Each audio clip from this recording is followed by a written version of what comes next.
আপনারা এই কাজটা নিজেদের সঠিকভাবে করতেন আর গুন্ডাদের বুকে দর্শকদের বুকে যদি ভয় থাকতো তাহলে আজকে আমাদেরকে এখানে বসতে হতো না।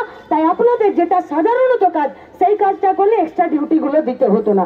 তাই যে কাজটা আপনাদের যার জন্য মানুষের ট্যাক্সের পয়সায় আপনাদের বেতন হয় সেই কাজটা করবেন।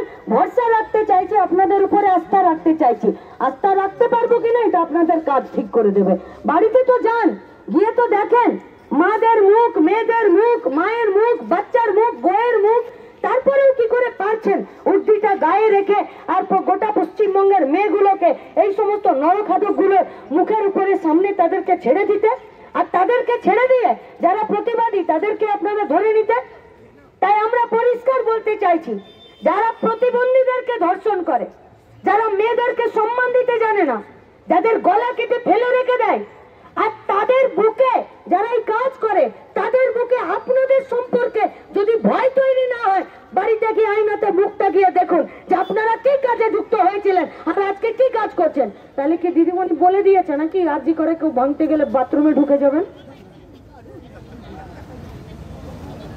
আরজি কর ভাঙতে গেলে আর বাথরুমে ঢুকে গেলেন আপনারা, 20 মিনিট লন্ডভন্ড করতে দিলেন। হ্যাঁ, আমরা তো চাইছি, গোটা রাজ্যের মানুষ চাইছে।